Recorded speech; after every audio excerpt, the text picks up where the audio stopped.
Alright, safi sana ladies and gentlemen, asanteni sana kwa sababu ya kazi njema ambayo mnaendelea kufanya investment. Najua picha ambayo mnaitazama ni picha ya kuvutia sana. Hiyo ni mahindi, very healthy. Ukiangalia pale kuna mnara wa Safaricom.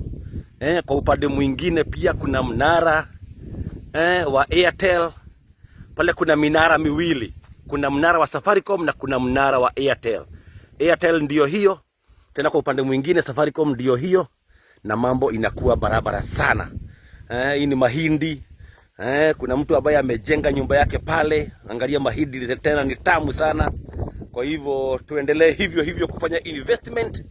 Tukipata ploti ya kuuza, ploti ya kujenga, nyumba ya kuishi, ya rento, nyumba ya kuuza pia, na pia kufanya ukulima kwa njia nafuu sana.